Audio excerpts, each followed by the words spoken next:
But darling, don't be blue. Ay, Daniel, creo que necesitábamos esto y justamente esto.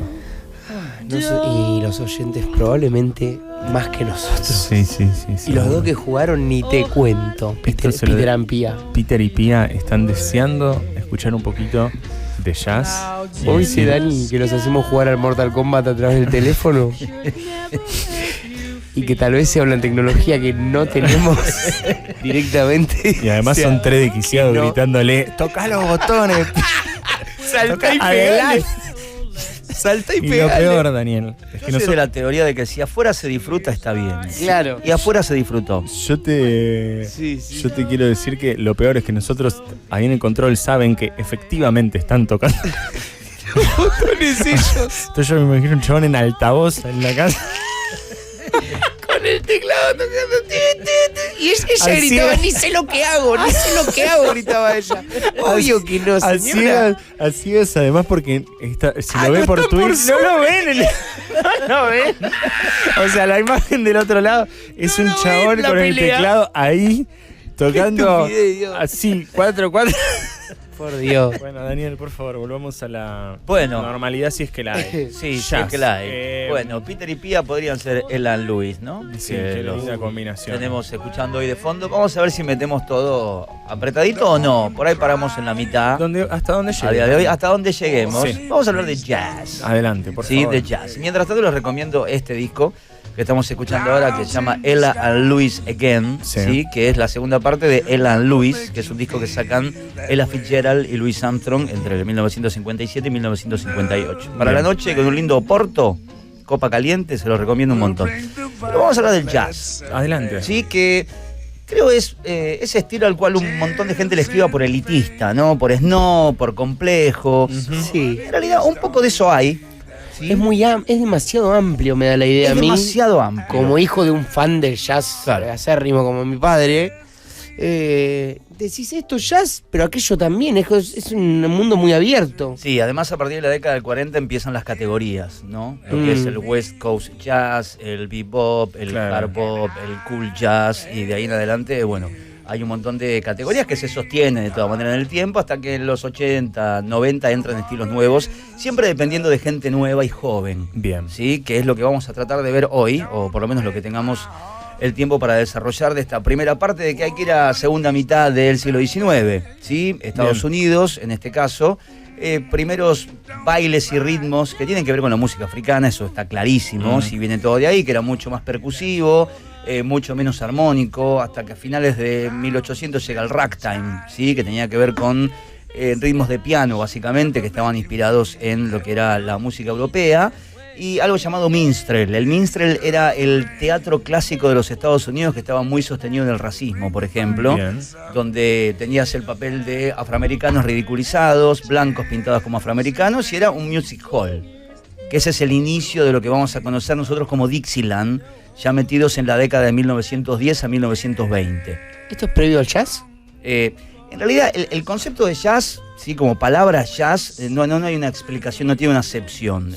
Hay dos más o menos motivos que historiadores se ponen medianamente de acuerdo. Uno que tenía que ver con un término que estaba inspirado, basado en, digamos, los cacheos de las pelotas de béisbol, ¿no? Sería como un jazz ball, pero en realidad no tiene una acepción. Lo mismo cuando alguien tocaba bien o tocaba fuerte y caliente, le decían jazzman. Es decir, el jazz era como una expresión. Y al comienzo nace con S, con doble S, no con doble Z. Mira. Ya de 1917 en adelante es como que se empieza a individualizar como una música que era mezcla de afroamericanos que obviamente tenían la tradición africana, esclavos que van quedando libres pero que siguen trabajando en situaciones insalubres, y muchos de los europeos que habían llegado a Estados Unidos. ¿Sí? Esto es Primera Guerra Mundial, mucha gente que viaja, irlandeses, bueno, después de lo que había sido la colonia británica, y terminan junto a la gente que estaba en Nueva Orleans, que eran descendientes, muchos de ellos de franceses. Francia había sido quien manejó Nueva Orleans hasta que se la da a los españoles, la vuelve a reconquistar. Napoleón en 1801 estaba hasta las pelotas de guita, muy urgido por la guerra, y le vende lo que sería del norte del Mississippi hasta la montaña rocosa de Estados Unidos a un precio que te diga hoy, le vende todo ese pedazote de tierra a todos los Estados Confederados a 50 lucas. Claro. Hice mucho quilombo para mí, todos de ustedes, quédenselo. Entonces, digamos, tenés esclavos que venían de África, Nueva Orleans que se transforma en la tierra del vudú. Tenías toda la acepción francesa, la corriente de Napoleón, porque había sido tierra francesa, ¿sí? Hasta ingresos, por lo menos, de lo que iba a ser el siglo XIX. Okay. Ese más o menos es Napoleón, que estaba hasta las pelotas de guita. Estaba hasta las pelotas de guita, urgido por la guerra, claro. Urgido en guita, el petizo. Y decide petizo. venderlo. Entonces vamos a ir a lo que era la primera década, la década del 10. Bien. Sí, ritmos afroamericanos que, mezclados con lo que iba a ser la inmigración, en este caso de blancos. El Dixieland está hecho por músicos blancos, criollos y gente muy pobre del Delta, que lo que tenía era tuba, corneta, piano, casi todos instrumentos de viento. Sostenido en este caso por batería y contrabajo. Como no podían sacarlo, es decir, no podían hacerlo en lugares muy grandes, lo hacían en la calle. Y esto tiene que ver con la tradición de lo que es la second line. ¿Qué es la second line? ¿Vieron cuando ves un entierro en Nueva Orleans que hay una banda de gente que está tocando mientras llevan al tomuer? Bueno, eso se llama second line. Second line. Claro, porque es la segunda línea que viene detrás de los primeros deudos del finado que van a enterrar. ¿No? Una tierra aparte increíble, pródiga en pianistas. Vamos a ir a lo que es el comienzo del Dixieland. Lo que pasa es que me queda poco tiempo y es muy rica toda la explicación. Porque Dixie eran los estados confederados del sur. ¿Sí? Lo que tenés Texas, Alabama, Carolina del Norte, Carolina del Sur, Mississippi, Nueva Orleans, se les decía Dixie. ¿Sí? ¿Por qué Dixie? Porque como había sido parte del dominio francés, ellos tenían en los billetes de $10 la palabra Dix, que es 10 en francés, no decían 10. Dix, mirá, con X. Claro, con X. Dix. Mira. Entonces, a esos estados se los conocía como estados Dixie. Wow. Como la tierra era la de los billetes de $10, se le decían en la tierra del Dix, el Dixieland. Mirá. Pero es un término a día de hoy bastante racista después de un montón de tiempo, por eso las Dixie Chicks se sacaron el Dixie adelante, quedaron como Chicks nada más. Mirá. De ahí era General Lafayette. Claro, toda lo que es la ascendencia francesa. Claro, mirá. Sí, tal cual. Vamos a ir al Dixieland primero. Son estilos que tienen que ver más que nada con los vientos, corneta, clarinete, trombón, trompeta y una música que estaba arraigada en el blues de comienzo del siglo XX. Esto es Original Dixieland Jazz Band, pero jazz con doble S, no con doble Z. Library State. Esto es 1917. Escuchemos.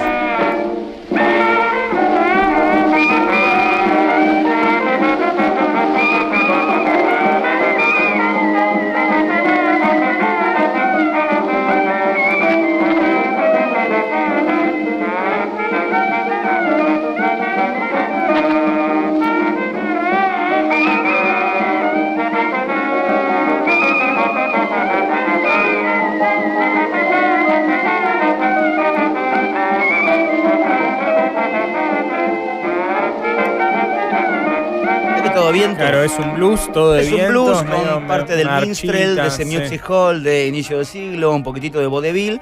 Todo esto es una zona de Nueva Orleans que se llamaba Storyville, ¿no? Que estaba llena de, obviamente, taúres y duros pegadores de lampa, prostitución, un poco de magia negra y, como decíamos recién, tierra bastante pródiga en pianistas. Esto va a tener lugar entre el 10 y el 20. Magia negra y pianos, que bien suena. Sí, claro, magia negra y pianos, Marilla Boy, todo ese tipo de historias. David Dr. John, Louis Armstrong, Sun Ra, Professor Longer, Alain Toussaint. Tienen una tradición de pianistas real en Nueva Orleans increíble a día de hoy todavía. San Ra, yo creo que poner San Ra era mi despertador. ¿Sí? Yo entro en una. De mi despertador, o sea, sí, no voluntario. No, o sea, claro. Despertador, mi papá escuchando San Ra a todo volumen. Yo creo que lo pones y empiezo a temblar y gritar corte trauma de la guerra, ¿viste? Claro. Muy de posguerra, ¿viste? Sí. Y esto que estamos viendo es Primera Guerra Mundial, fin de la Primera Guerra Mundial, ¿no? Que viene inmigración europea, con músicas europeas, más la música, en este caso africana, afroamericana. Vamos a ir a la década del 20 al 30, lo que se conoce como hot jazz. El hot venía de una palabra ya también francesa, el hot, ¿no? De música alta, lo consideraba música alta, por lo menos en esferas bastante aristocráticas europeas, pero todo esto llevarlo al barrio de Nueva Orleans. Las agrupaciones son las mismas, mucho viento, trompeta, trombón, tuba, clarinete, guitarra no, todavía, sí quizás algún contrabajo y el piano. Lo que pasa es que el piano no se podía sacar afuera, el contrabajo tampoco, y esta música se tocaba en la calle. Claro. Entonces llevaban la tuba reemplazaba los graves. Todo muy grave, todo muy así, con cuerpo. Vamos a ver lo que era el hot jazz, en este caso Winging Malone, que era un señor que le faltaba un brazo, pero igual así tocaba muy bien la trompeta. El tema es Sandpaper Stone. Esto es hot jazz.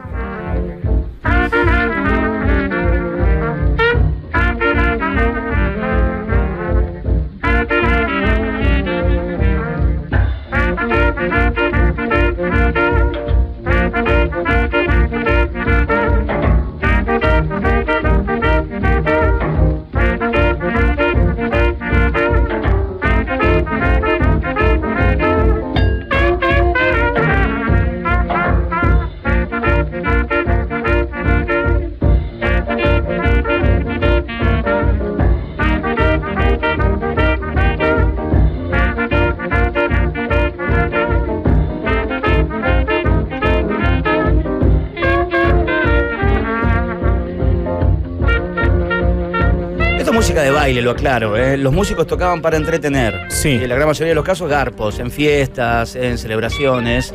Pero ves que eran todos vientos.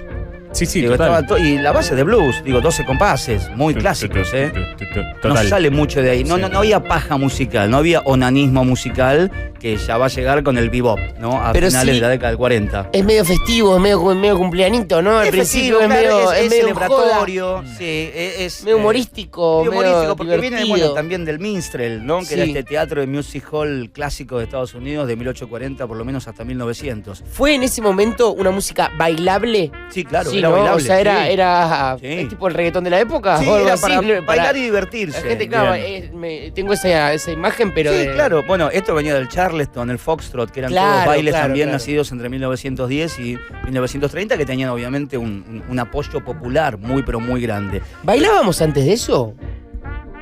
¿Bailábamos en cultura ir a un lugar a ver una banda y ponerse a bailar todos? ¿O es la aparición de la costumbre en la humanidad? O sea, te conozco que la humanidad desde siempre, los europeos ya sus tenés, danzas, claro, no sí. sus bailes, pero más ligadas a un ritual, Pero no de a una músicos cosa que tocaran para que vos bailes. Claro. Yo creo que son las primeras expresiones donde los músicos tocan para que vos puedas bailar. Si vas a, música clásica, tocaban para escuchar. Claro. ¿Sí? Y en este caso eran instrumentaciones solistas, de un solo instrumento. Claro. Acá ya vas teniendo cada vez bandas que se van engrosando más, que es lo que va a decantar en el swing, que es lo más parecido al concepto de jazz. El swing va a llegar en la década del 30. ¿Qué es el swing? Big band. ¿Sí? Metales, trombón, clarinete, pero ya vas teniendo bandas de 10, 12, 14 miembros y que van teniendo un concepto un poco más europeo. Pero el fin era el mismo, no era paja musical, era bailar, entretener. Vengan acá que los instrumentos tratan de no improvisar, sí hay una línea melódica, entran y salen, pero son muy respetuosos y disciplinados, ¿sí? Uno de los principales maestros de todo esto iba a ser Duke Ellington, ¿sí? De lo que se conoce como maestros de la música swing. Este es un tema muy clásico que habría un disco en vivo de los Stones, ¿sí? Still Live, que es Take the A-Train, Duke Ellington.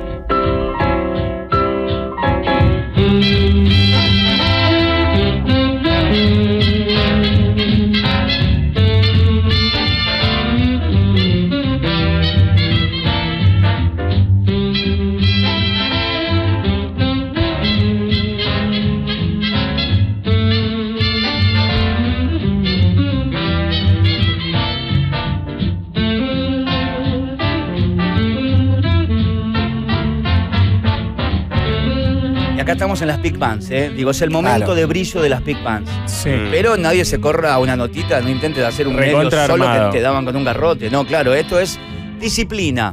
Claro, todo para que la gente baile, se mueva, vaya, música de cóctel, converse de fondo.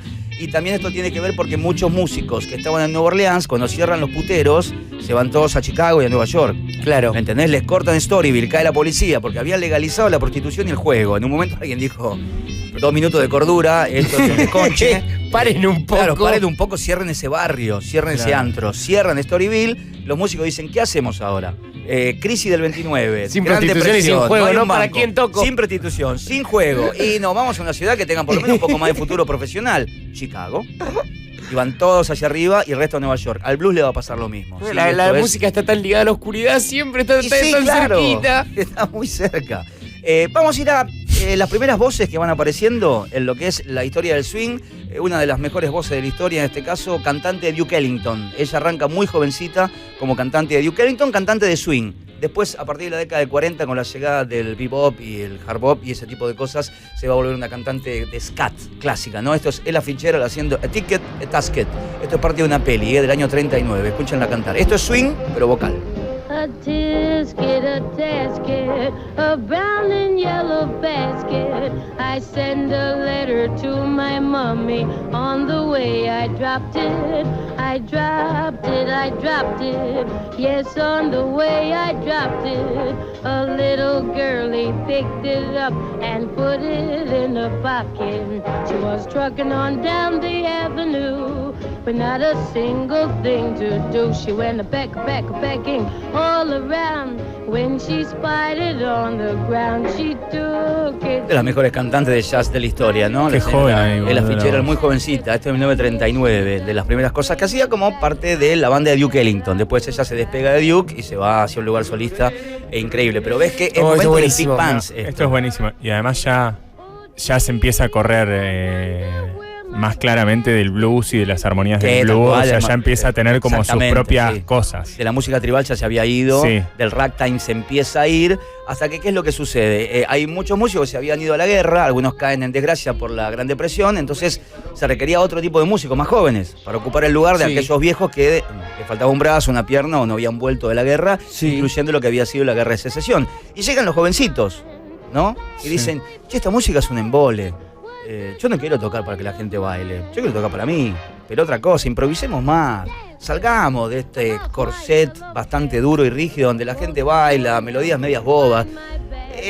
Piquémonos un poco. Claro, esto ¿sí? era para ellos era visto como una música medio de fórmula, Era ahí, de chabacano. medio Sí, pop para claro, era de bailar, pop para medio divertirse, superficial, ¿no? claro, pop para divertirse. Bueno, todo esto se va a generar en un club llamado Minton, ¿sí? Nueva York es como, si bien la cuna del jazz y del swing es Nueva Orleans, Sí. Nueva York se va a convertir en la cuna del jazz real. ¿Por qué? Porque hacia ahí van Thelonious Monk, Charlie Parker, Claro. Dizzy Gillespie, y cambian la ecuación, la cambian. Louis Armstrong, por ejemplo, cuando escucha la música del bebop, dice, están llevando esto a un lugar horrible, esto no es música, es lo que dijeron a Piazzolla cuando llegó, y Piazzolla Claro. partió el tango en dos. Vamos a ver el cambio que en 1947 propone Charlie Parker, Sí. ¿sí? Con una canción que se llama Donna Lee, que en realidad es un tema de Miles Davis, que lo vamos a ver recién la semana que viene en la segunda parte, pero fíjense el cambio que tenemos acá cuando dicen, esto es un embole, piquémonos un poco más, busquemos drogas, vamos a lo peor del bajo fondo Sí. y toquemos para nosotros. Lentes negros, todos bastante puestos, y de fondo sonaba esto. Miren la transformación que sufre el jazz. Esto es bebop.